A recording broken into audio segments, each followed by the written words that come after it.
Salve, salve, galera! Bom dia, boa tarde, boa noite, boa qualquer hora que você estiver vendo esse episódio, que pode ser até amanhã, né? Porque pode ser ontem, porque a gente tá num fuso completamente diferente, mais um episódio especial do Planejando Mais um episódio internacional do Planejando Bem. Internacional, eu sou o Felipe. Eu sou o Bruno, e se você quer saber como é que funciona a mentalidade e como um alemão se desenvolveu profissionalmente, cresceu profissionalmente há tantos anos no Brasil, não sai daí. Bem-vindo ao episódio especial de hoje do Planejando Bem, seu podcast semanal sobre o que realmente importa. Roda a vinheta!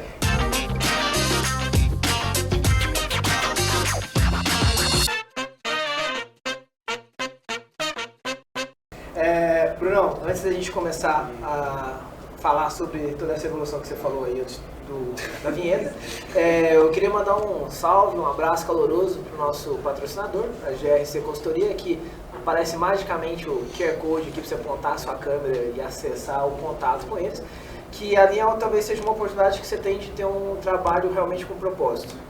Às vezes a gente não tem tanta chance de mudar a vida das pessoas sem ser só a nossa, que você talvez tenha a oportunidade de fazer as duas. Então entre em contato com eles, se você tem um perfil empreendedor, se você gosta de desafios e tenta entender um pouco melhor sobre essa oportunidade.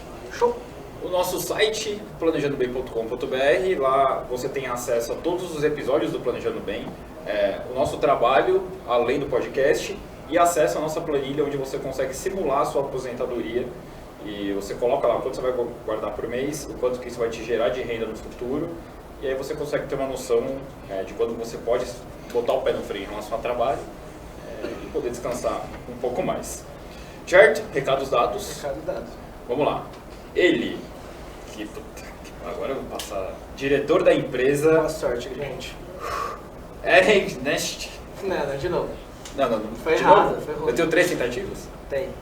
Diretor da empresa alemã Nest na operação aqui no Brasil. Foi bom esse? Você faz assim com a cabeça ou não? A gente não tá te filmando. Sim ou não? Ninguém tá te filmando. Foi bom. Ó, a maneira correta é Herechneck, mas essa maneira tá correta de produzir. Boa sorte. Que é uma empresa que produz toneladoras. Ele mora no Brasil desde 2010, já são 12 anos de Brasil. Famoso tatuzão. Famoso tatuzão, formado em negócios internacionais, casado e marido da Maria Isabel, pai da Sara e do Lucas. Seja muito bem-vindo, Patrick. Estamos muito felizes com a sua presença.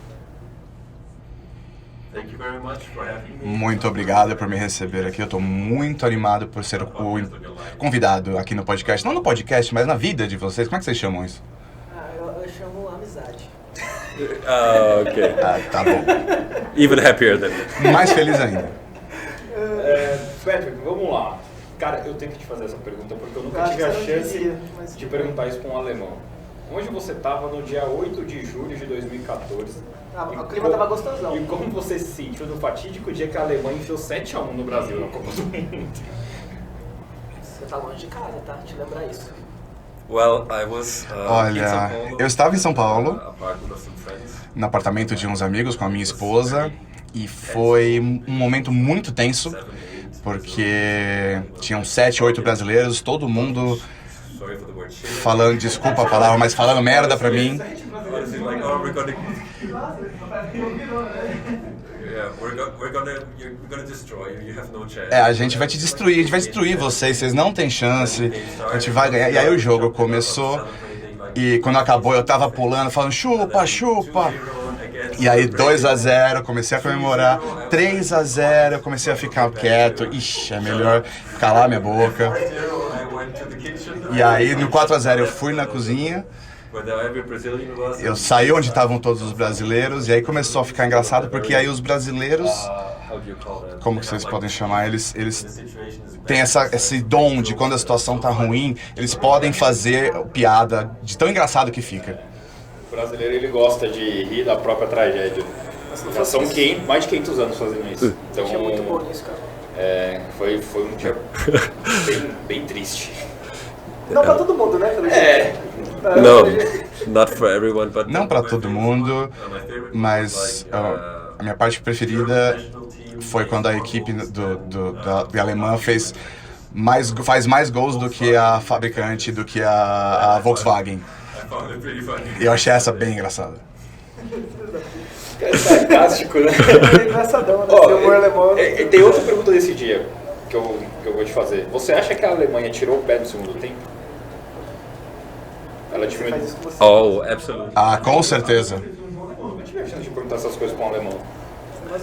Absolutely. Com certeza. Like I would say 99%, you never know for sure, but when Eu acho it que came out, eu não posso falar com 100% de certeza, mas quando eles voltaram do intervalo, era óbvio que eles tiraram o pé. E mesmo assim, foi difícil não fazer gol. Acho que você não precisava ter dado tanto ênfase, sabe? Você podia ter passado. Foi um dia triste pra mim também. yeah, I'm just like in front of a judge, I'm trying to be 100%. Eu só tô tentando ser 100% sincero, como se eu estivesse na frente de um juiz aqui. Não precisa, nesse não precisa. A gente podia ter continuado aquela amizade. É que a gente tem a desculpa de falar que o Neymar não jogou. A gente pode morrer com essa desculpa pro resto da vida, porque nunca vai dar pra voltar Faz atrás. tempo Mesmo a que gente não- sabendo que não teria feito tanta diferença assim. Yeah, they had a T-shirt on that day where it was Tinha uma camiseta no dia que tava escrito Força Neymar, Força Neymar. E até hoje eu digo isso, Força Neymar. Meio que uma piada. E só mais um comentário que eu sempre pergunto pros meus amigos. Vocês preferem perder de 7-1 na semifinal, em casa? Ou vocês preferem perder pra Argentina no Maracanã? Então, todo mundo fala que é melhor perder pra Alemanha. Obrigado. O entrevistado, antes de você, foi um argentino. Não rolou essa Cara, amizade. olha que Não ironia, rolou, né? Sério. O argentino ganhou no Maracanã da gente, na Copa América, um alemão que do 7-1, e a gente conseguiu, cara, se dar bem com os dois. Você vê A que... gente é muito sociável, eu acho. Mas sem dúvida nenhuma, o 7-1 da Alemanha. Ela poderia ter ganhado de 15-1. Então a Mas também não Argentina precisa, né? ser campeã no Maracanã. Mas pelo menos a Argentina não foi campeã. Obrigado por não ter deixado isso acontecer, tá?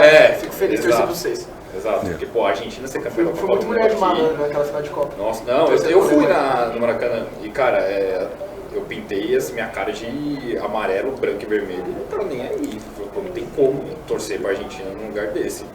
Era o ambiente mais hostil que eu fui na minha vida. Graças a Deus, o gol se meteu aquele gol na prorrogação. Vamos lá. Ô Patrick, cara, essa entrevista tá cheia de curiosidades. Existe algum hábito de nós brasileiros que fez com que você demorasse assim a se adaptar a uma coisa que você achava muito estranha quando você chegou no Brasil? Tipo um cara que você não conhece botar a mão no teu braço e falar que é amizade. Assim, alguma coisa que fala, cara, na Alemanha não tem isso, eu vou demorar pra me acostumar com isso aqui. like he did right now. Tipo isso aqui agora? Well, in the beginning, Olha, I have to no say, começo there was a cultural shock the first time. houve um choque So, cultural quando eu obviously, cheguei no Brasil, it was obviamente, more, I mas would call it eu acho que foi mais stupidity from my side, because uma I've estupidez been do meu lado, da minha in parte, other porque countries eu já estive na América do Sul e em outros países também, mas How do you call that? This como vocês cultural chamam, essa that is questão really cultural do there. Brasil, que vocês são abertos e vocês são tão amigáveis desde o início, eu sempre gostei muito disso e eu sempre adorei isso, porque é muito diferente da cultura alemã, eles são tão frios, principalmente em relação a estrangeiros. Então, até hoje, eu ainda acho que isso é maravilhoso. Quando você vai num bar, você nunca bebe sozinho no Brasil. Mesmo se você entre lá sozinho, você não fica sozinho. I don't have a problem with E eu não tenho um problema com o contato físico. Se a minha irmã estivesse aqui e você colocasse a mão na minha irmã, ela ficaria parada. Então, eu acho que há uma certa diferença entre um alemão e o outro alemão, mas eu gosto muito disso aqui. Já tá bem colocado, bem adaptado na cultura brasileira.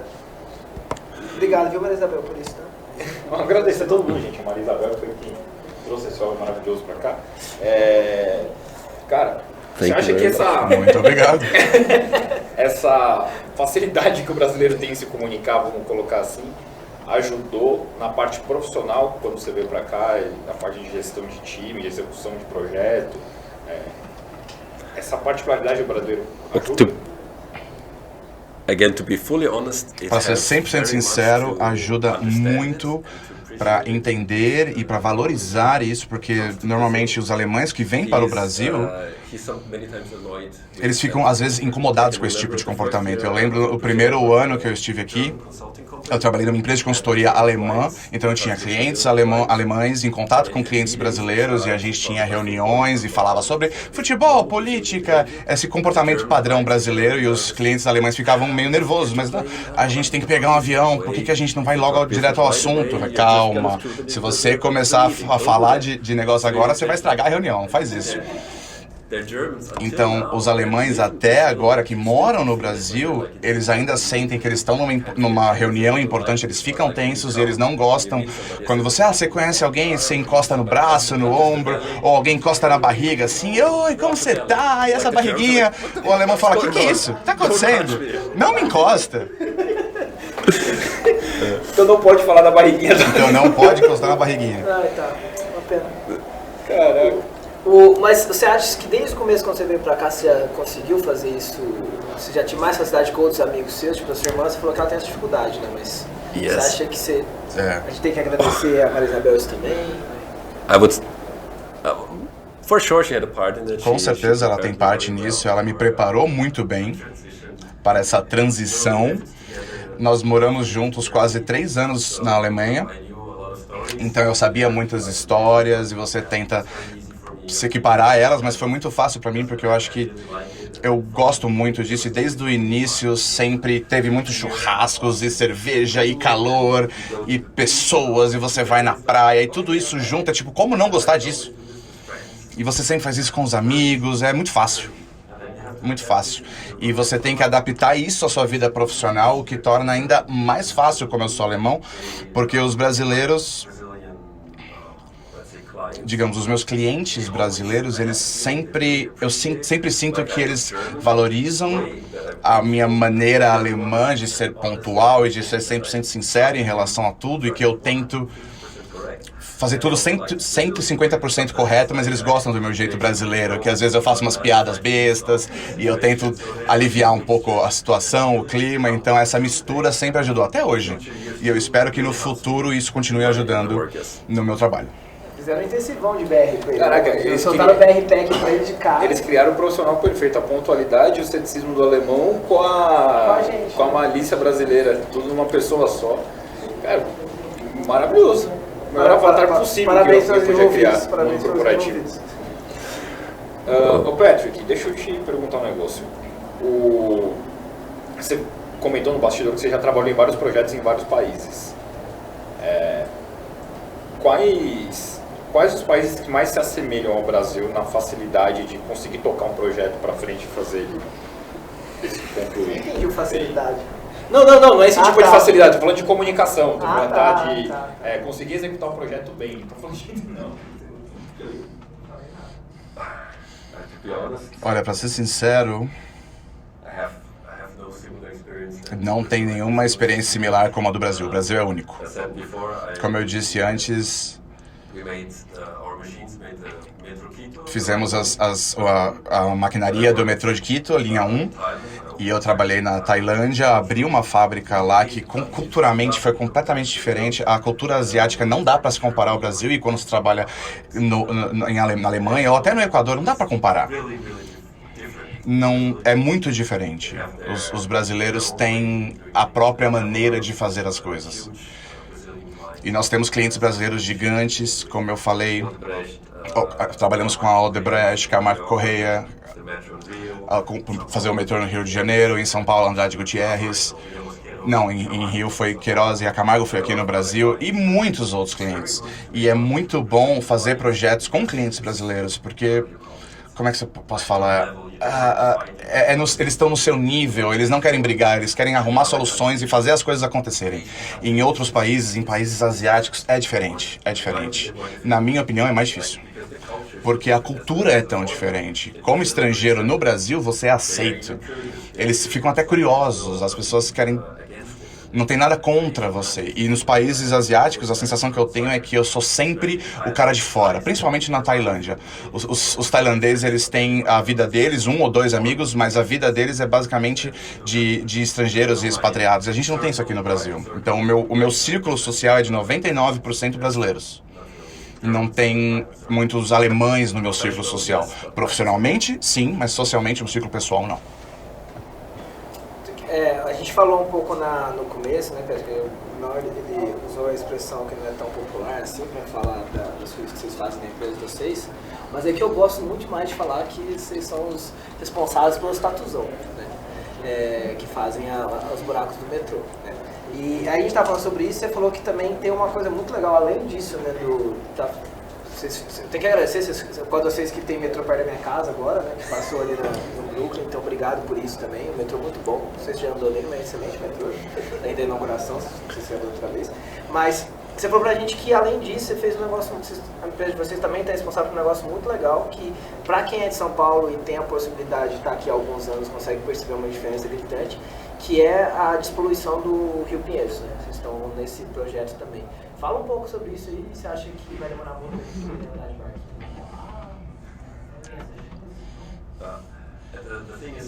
A questão é que, às vezes, como cidadão de São Paulo, você reclama do governo e você não sabe, eles não fazem nada, mas muitas vezes já está acontecendo. Por exemplo, o que já está limpo no Rio Pinheiros é que nós tivemos projetos em 2012, se eu não me engano, que nós estávamos fazendo o esgoto embaixo do Rio Pinheiros.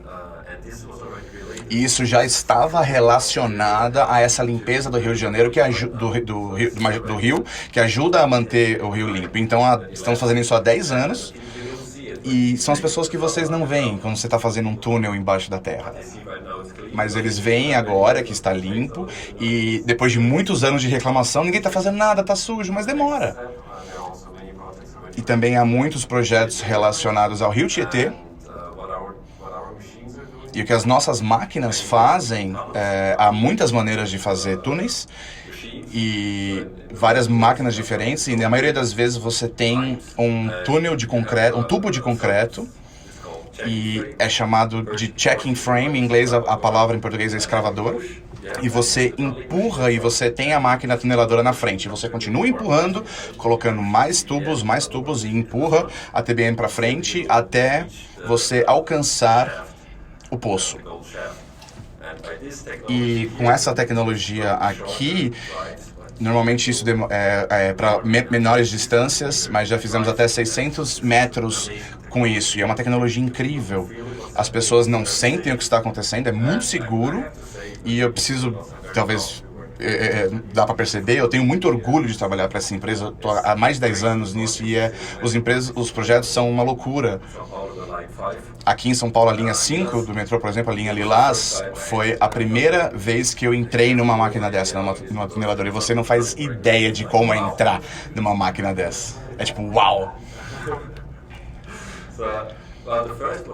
A primeira que eu entrei foi dentro, era uma máquina de quase 2 metros, foi no projeto do Rio de Janeiro. E é tipo uma história doida. É 6 vezes o meu tamanho. Então você vai, você sobe, você tá em cima da máquina e você olha para baixo e fala, uau, nossa, isso é um monstro. E eu de São Paulo era menor, era coisa de 6,5 metros, mas quando você entra no túnel e era no meio do verão, então tava calor e você vê essa tecnologia trabalhando e as escavações e automaticamente constrói o túnel atrás, constrói e você fala, nossa, não tem como não estar orgulhoso de fazer parte de uma empresa com essa tecnologia. Há tantos túneis ainda a serem construídos e cada vez que você usa uma nova máquina é tipo, não tem como não ficar impressionado, até eu mesmo. Muito legal, Patrick. Agora que a gente é amigo, você acha que você consegue me levar para dar um rolê nela um dia? Sério, a gente pode ver isso depois? Olha, para ser sincero, eu posso fazer a solicitação, mas nós não estamos construindo o túnel, só temos o equipamento e a equipe especializada. Eu preciso conversar com o meu cliente, que é a empresa construtora. E como você deve imaginar, o quão perigoso que deve ser se você fizer alguma coisa errada perto de uma máquina dessa. Então, a questão de segurança... mas eu fico tentando pensar o que você poderia fazer. Você vê a máquina, eu vou tentar mexer nela, seria interessante, seria engraçado. Não é engraçado, é muito perigoso. Mas a gente vai, tá? I can file in a Eu posso request with my client. fazer a solicitação com o cliente. Dá para calcular, eu sei que tem muitas variáveis que talvez não permita ter uma precisão, mas dá para calcular quanto que um projeto desse demora em tempo para ficar pronto, já que a gente falou do Rio Pinheiros, você até comentou do Rio Tietê também, ou é assim, um negócio impossível mediante ao tanto de coisa que tem para limpar lá dentro?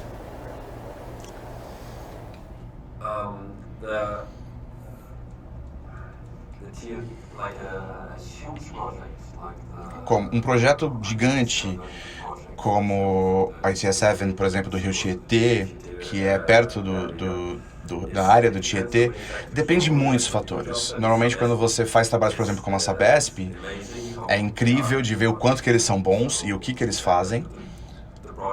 Então, os projetos normalmente não atrasam tanto, mas esses projetos custam muito dinheiro. Então, você tem os prazos muito apertados também. Mas no final não depende só das tuneladoras, mas depende de vários outros pontos. Se depender somente dos túneis e dos clientes, seria mais rápido. Mas há muitos outros fatores. Eu não posso tentar falar, por exemplo, quando o Rio Tietê ficar limpo ou tão limpo quanto o Rio Pinheiros, não dá para saber.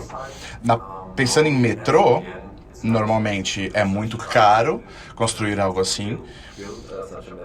É muito caro fazer uma linha do metrô como essa e normalmente tem um prazo muito apertado. Então, por exemplo, a linha 6, a minha expectativa é que possa ficar pronta a tempo e linhas futuras que estamos analisando também. Outras linhas eu acho que, normalmente, quando elas começam, elas não costumam atrasar. É diferente do monotrilho. Finally, I mentioned it this morning. Olha, eu comentei hoje de manhã com a minha esposa no carro, porque a gente passou pelo monotrilho. E a gente passou na Marginal Pinheiros e dá pra ver que para no meio do nada. E eu comentei com a minha esposa, eu falei, olha, as pessoas dizem que é mais barato construir o monotrilho, mas construir na superfície ao invés de fazer o túnel, mas tem uma questão gigante. Se você começar a construir um túnel, só tem um jeito para onde ele vai sair, que é pela frente. E é tão caro que normalmente é finalizado a tempo. Então, os projetos que nós estamos fazendo e que nós já fizemos, eles sempre, eu não quero dizer 100%, mas geralmente eles acabam em tempo, tipo a linha 4, a linha 5, a linha 4 no Rio de Janeiro, todos eles foram finalizados e o monotrilho está lá, juntando poeira. O monotrilho era pra ficar pronto pra Copa, né? Já do Brasil, depois foi pra da Rússia, agora já foi do Catar. Não, você esquece. A próxima também não. Copa vai ficar. Mas aí me veio uma curiosidade. É possível terminar o monotrilho? Ou vai ficar aquele negócio ilhado lá e a gente vai virar objeto de decoração em São Paulo?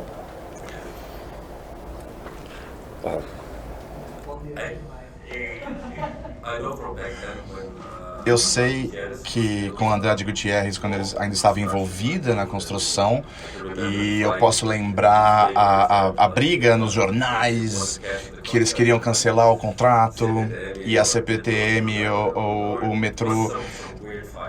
Foi uma briga esquisita. A minha posição, o que eu acho, é que você pode terminar qualquer coisa. É construção civil. Você precisa investir dinheiro. É sempre sobre o dinheiro.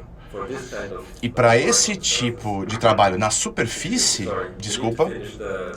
você precisa finalizar a construção dos pilares e tudo mais, você precisa instalar os trilhos, você precisa instalar a eletricidade e o sistema de guia, e aí ele começa a funcionar e operar.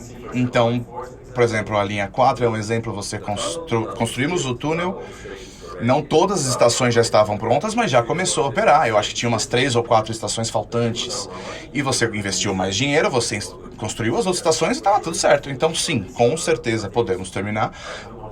Mas eu acho que eu não sei se é uma questão política, eu não sei onde que está o problema, e eu também não quero dar um chute, mas com certeza, se quiser, dá para terminar. Quem consegue. Mas aí vem outra questão. Será que, primeiro, o monotrilho seria útil de fato para a população e seria rentável terminar o monotrilho?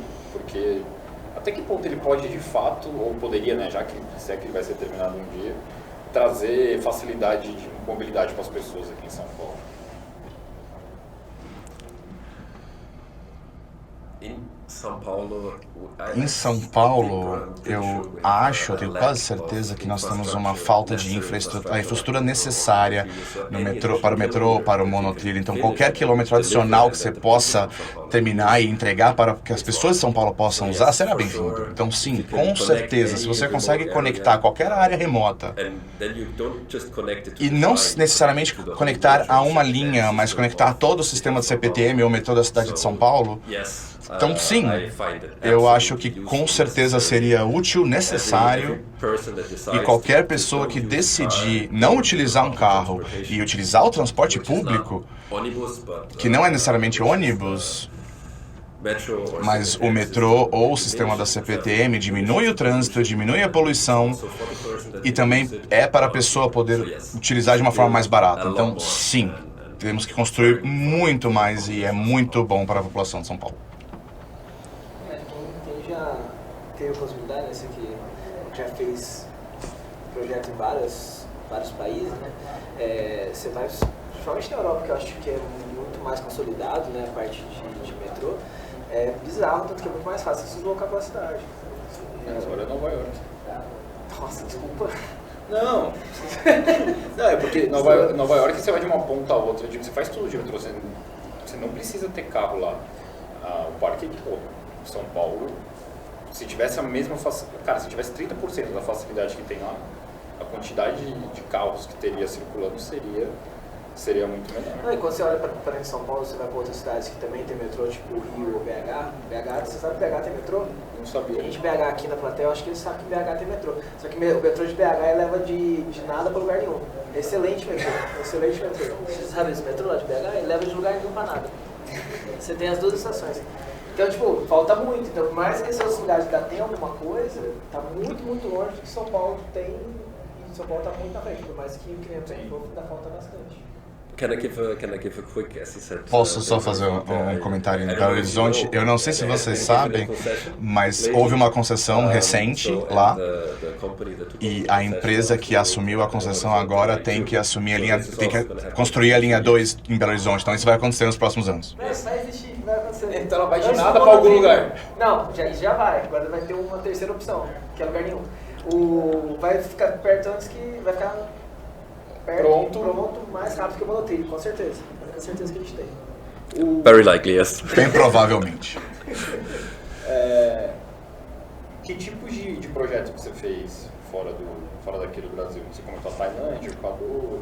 Foi tudo metrô? Ou teve alguma outra coisa que... Okay. Saneamento? No, Não, no Equador, como eu falei, foi um projeto de metrô, linha 1. E eu fui responsável pela toda a questão local lá, nós tínhamos a equipe especializada, foi uma coisa gigante. E também fizemos um outro projeto, que eu também me orgulho muito lá.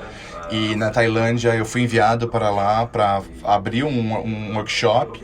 Nós realocamos as nossas oficinas, nossas fábricas locais para uma área com menos impostos na Tailândia. Então nós aumentamos dramaticamente e começamos a aumentar também a produção lá por causa disso. E isso também foi uma questão muito burocrática. E no final eu fiquei muito feliz. Mas nessa alocação também fomos responsáveis por 13 ou 14 países. Em alguns projetos, fiz alguns projetos menores, então projetos de linha de esgoto, indústrias também de hidrelétricas e outros projetos e indústrias que podem utilizar a nossa tecnologia. E também é interessante que eu também fiz projetos em Filipinas, na Manila, e se você pensar que o trânsito em São Paulo é doido, vai para Bangkok e vai para as Filipinas. A Manila é tipo o pior que eu já vi na minha vida. São Paulo não é tão ruim como muitas pessoas acham. É ruim, mas tem pior. E Hong Kong também foi interessante. Então não são somente projetos de metrô, mas outros tipos de projetos também. Também em Brasil, no passado, nós trabalhamos com a Petrobras durante 8 anos para fazer os acessos de petróleo, para fazer a perfuração dos poços de petróleo. Então também foi um projeto muito interessante na Bahia. Então, temos muitas soluções. Petra, deixa eu te perguntar uma coisa. Você já falou bastante que você teve vários projetos em vários países, você está aqui no Brasil há muitos anos, mas o que você pensa para o futuro? Assim, o Patrick daqui a alguns anos continua trabalhando no Brasil, cria os filhos aqui e aqui fica pro resto da vida ou não? Você pensa em voltar sem pressão, tá? Eu não sei se vocês estão conversando isso em casa. Tá querendo mandar a Maria Isabel para a Alemanha, né? Tranquilo. to be honest. Mais uma vez, para ser sincero, eu sempre começo as frases assim. Comparing Brazil to Germany. Para comparar Brasil com a Alemanha, eu não sinto falta de muita coisa na Alemanha. Como eu trabalho para uma empresa alemã, estou constantemente viajando para lá, mas por enquanto eu prefiro morar no Brasil. Eu gosto do estilo de vida no Brasil. Há duas coisas que eu acho que é melhor na Alemanha, principalmente quando você tem filhos. A primeira é o sistema de educação, as escolas, as universidades. E o segundo é o sistema de saúde. Então, com o sistema de saúde público da Alemanha é muito bom, é muito bom. Então, essas duas coisas podem ser as duas coisas que meio me fazem pensar que talvez eu volte para a Alemanha, mas agora não, vamos continuar no Brasil, vamos ficar aqui. E também, quando as pessoas me perguntam da Alemanha, quando que você vai voltar? Você está morando há quanto tempo no Brasil? Eu achei que você ia voltar. Eu falo, não, estamos bem no Brasil, tá tudo bem. Porque ainda tem essa imagem na cabeça que o Brasil é um país de terceiro mundo, e não é. A nossa vida aqui é muito boa. E ainda temos que explicar, depois de tantos anos no Brasil, temos que explicar para algumas pessoas que não, a Alemanha é boa, mas não é tão boa assim que eu vou ter que fugir do Brasil. Não, vamos ficar aqui, com prazer. Nossa, eu amo morar aqui. Inclusive, eu acho que assim, por mais que o sistema público de saúde ou de educação da Alemanha seja discutido muito melhores, talvez sejam coisas que você consegue compensar aqui no Brasil, você tendo condição financeira para poder pagar no particular. Né?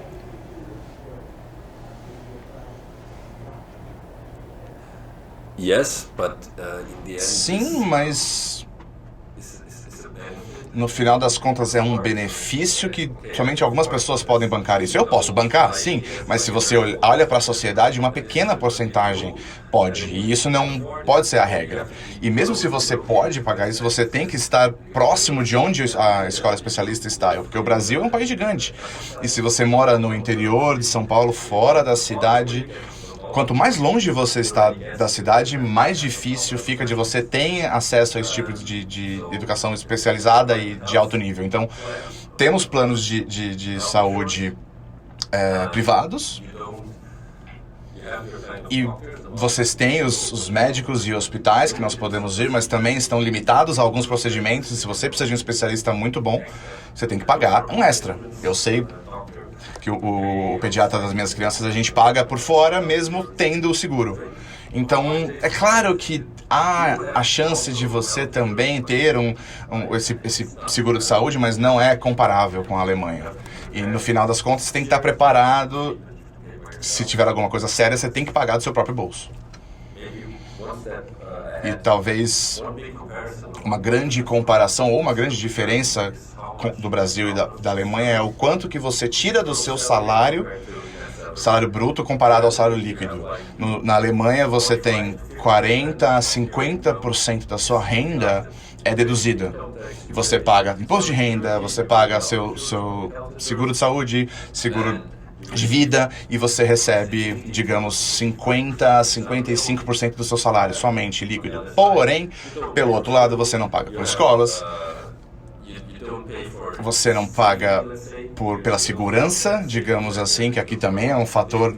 Você vai em alguma área que é fechada, um condomínio com segurança, você não precisa disso na Alemanha. A infraestrutura lá é muito melhor. Eu venho de um vilarejo com 2.000 pessoas moram lá. E nós temos uma estação de trem lá.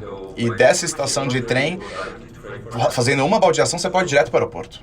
Então, você vai direto para a Autobahn, a rodovia da Alemanha. Então, você tem toda essa infraestrutura porque eu pago impostos. Aqui, o máximo que você paga é 27,5%. E o que você tem de retorno? Tem que pagar mais por conta. Exato. Você tocou num ponto legal, cara, porque eu tenho um cliente brasileiro na Alemanha, que ele foi transferido para lá. E ele falou exatamente o que você disse aqui. Parece que eu estava no déjà vu da reunião que eu tive com ele. Cara, a educação das minhas filhas e o sistema de saúde aqui é um negócio que acho que eu jamais teria acesso pela parte pública no Brasil. E pela primeira vez eu estou sentindo o quão benéfico pode ser eu pagar o imposto, porque é uma sensação que a gente não tem aqui. A gente paga e ainda tem que se virar para conseguir ter acesso às coisas. Então, E eu, por outro lado, eu também achei muito legal você mencionar que lá na Alemanha as pessoas acham que você vai voltar para lá a qualquer momento, sendo que você está super feliz aqui. Que talvez seja uma visão, e como você já teve em muitos lugares, é uma visão global do Brasil, que aqui é o terceiro mundo, ou são alguns lugares que têm uma economia um pouco mais avançada que pensam assim? If you're in South America, Se você está na América do Sul, Brazil is like destroy o Brasil é um lugar maravilhoso. Você vai no Equador, todos falam coisas positivas. Eu já fui no São Paulo, eu já fui no Rio de Janeiro, eu quero voltar, já fui para Belo Horizonte. Então as pessoas aqui na América do Sul gostam muito do Brasil. E se você for para a Europa, eu preciso ser sincero, antes de eu conhecer a minha esposa, eu pensava que aqui no Brasil as pessoas falavam espanhol. Então eu não sabia nada antes de conhecer a minha esposa. Então, conhecendo e conhecendo outras pessoas, você não pode culpá-los pela falta de conhecimento, pelo que eles leem no jornal ou o que eles conhecem. Então, sim, quando eles pensam no Brasil, eles pensam primeiro na floresta amazônica, porque há tantas coisas nos jornais falando sobre isso.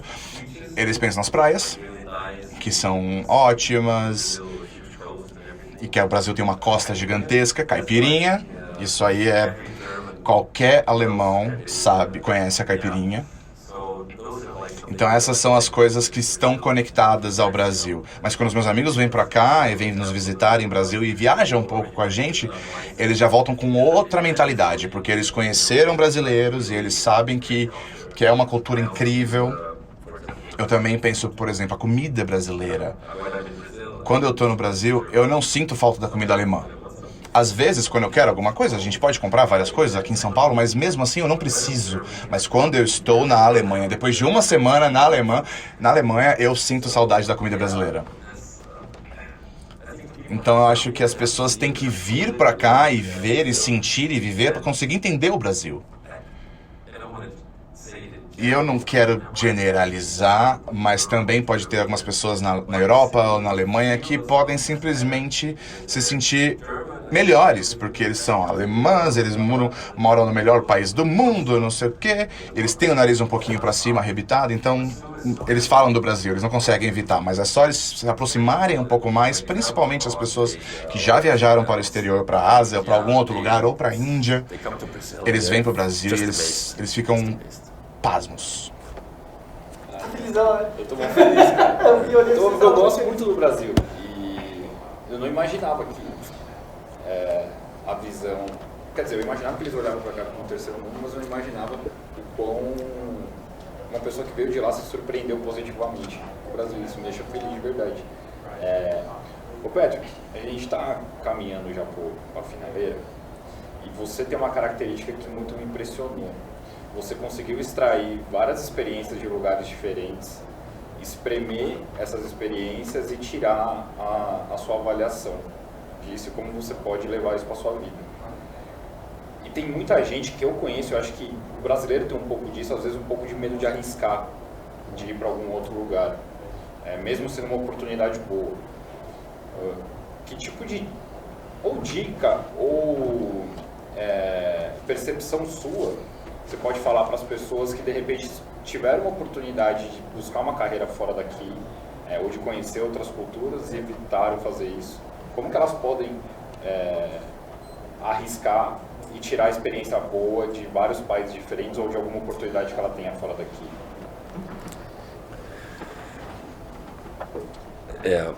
First of all, I comment something right Primeiro, eu now. vou falar algo agora que eu normalmente digo quando eu dou algumas palestras em escolas ou algo assim. Eu tenho um slide que diz qual que é a minha recomendação profissional que vocês deveriam fazer. A primeira coisa que eu coloco na lista é o idioma. O inglês, estudar inglês, aprender inglês. Perca o medo de falar inglês, perca o medo de cometer erros. Não importa, só fale inglês e sinta confortável falando inglês. Essa é a coisa mais importante que você pode ter, na minha opinião, para a sua carreira profissional. Se você quer pensar mais alto, principalmente aqui no Brasil, acontece muito isso, tem muitas empresas estrangeiras aqui, então o inglês é muito bom. Segundo, o espanhol é um pouco fácil para o Brasil, porque é próximo, não é você não destaca tanto, mas se você também puder falar alemão. Há mais empresas alemãs aqui em São Paulo, na grande São Paulo. Então, se você falar alemão, para a sua carreira é ótimo. E também para viajar. Se você tem a chance de viajar internacionalmente como um brasileiro, seja de forma particular ou para uma empresa, e quando é para uma empresa, normalmente eu fico ciente que as empresas, eu tenho ciência que as empresas fornecem e ajudam o visto, o voo, a acomodação, e se você tem essa oportunidade, não pense duas vezes. Aproveite, porque se você tiver essa oportunidade de falar não, é bem provável que a empresa nunca mais vai te oferecer isso. Eles vão encontrar outra pessoa e você fica fora desse balaio de oportunidades. Quando você tem essa oportunidade, faça. E o que pode dar errado? Quando você recebe a sua oportunidade, é porque a empresa acredita em você e que você dá conta disso. Então faça isso, aproveite, não se tranque no seu círculo pequeno, não tente encontrar outros brasileiros para você ficar junto, tente estar locais, tente ter contato com outras pessoas locais, é muito especial isso. Eu não acho tóxico, mas não ajuda se você tenta fazer grupo somente com brasileiros quando você está fora daqui. Se você tiver a chance de ir para a Alemanha, você vai encontrar muitos brasileiros, comida brasileira, mas isso não ajuda na sua carreira. Tente estabelecer a mentalidade do país onde você está trabalhando, tente conviver com as pessoas com quem você está trabalhando lá. E se há brasileiros, é claro que você pode ficar com eles lá, mas o seu foco deve ser abrir a sua mente para quando você voltar para o Brasil, você pode aplicar isso à sua vida profissional. E quando você voltar, você também vai ser um exemplo para outras pessoas no Brasil, pessoas que trabalham com você, que são mais novas, e você pode passar essa experiência para abrir a mente delas, para que elas também querem viajar e trabalhar fora.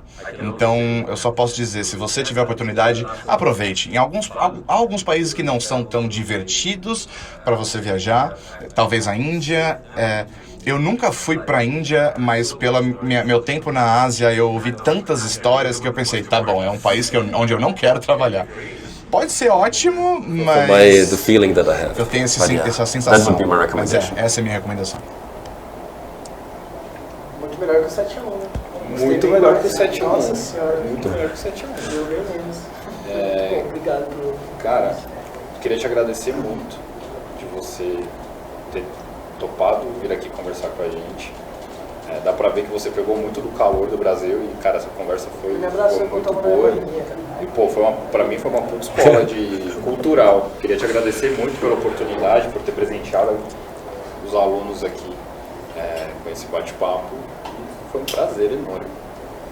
Patrick, já acho que você fechou com chave de ouro, né? Mas se você quiser também deixar talvez o site da empresa, né? Boa sorte para os caras que estiver só. Onde a gente te acha para você dar palestra também, no LinkedIn, como é que você tá lá? Seu LinkedIn, seu Instagram, suas redes, como a pessoa te encontra. Okay, Tá bom. like the company, the A website. empresa é www.hernest.com, que eu teria que soletrar.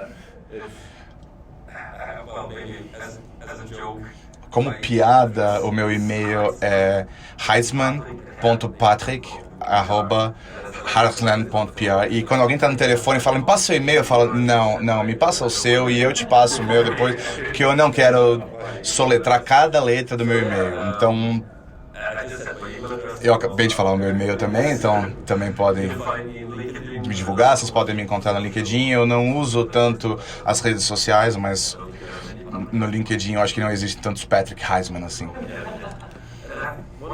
E uma pergunta para vocês. Outra vantagem, tirando as pessoas de São Paulo terem outras formas de transporte, linhas de metrô, as pessoas que têm apartamentos e casas próximas às linhas de metrô, o que acontece com o valor da propriedade deles? Aumenta. Exatamente. Então, como você disse, você mora perto, então parabéns. Por isso que eu te agradeci, Patrick. Você acha que eu ando de metrô? Não só. Valorizou, né? Valorizou, obrigado. Ou seja, o Patrick que fez um investimento para você. Sim, excelente, cara. Eu nunca mais gosto de estar agora disparado. Metro São Paulo o metrô de São Paulo fez o investimento e construiu com muitas fabricantes. Então, nós apenas fornecemos o material. E eu também queria agradecer muito por essa oportunidade de falar das minhas experiências e poder estar aqui. E eu espero que tenha sido interessante e que tenha sido útil para a classe aqui. Muito obrigado. Pessoal, se vocês quiserem tirar qualquer dúvida sobre o tatuzão, quiser que o Patrick poste uma foto dele do lado do tatuzão pra vocês verem o tamanho dele, mandando aqui nos comentários que a gente vai tentar fazer isso acontecer. Se vocês também tiverem qualquer dúvida também, a gente tenta fazer essas dúvidas chegar no Patrick para ele ajudar a gente a responder. Se você quiser também mandar um e-mail pra gente ajudar vocês com algum caso relacionado à gestão de risco, a seguros, manda para stories@planejandobem, que a gente tenta te ajudar por lá. E se for alguma coisa que seja mais genérica, que a gente consiga ajudar outras pessoas, pode até virar um episódio dessa série também. Esse episódio foi um oferecimento da GC Consultoria e uma produção CPU Produções. @Bruno Toledo LP. @FBornelli. Aproveita para se inscrever no canal, para você não perder o dia que os próximos episódios vão sair. Exato. Aproveita e deixa seu comentário sobre o que você achou dessa chuva de experiência que o Patrick trouxe aqui pra gente. Fique ligado na semana que vem. @Planejando Bem. @Planejando Bem. E a gente se vê semana que vem. Mãozinha. Beijo. Fiquem bem, pessoal. Valeu.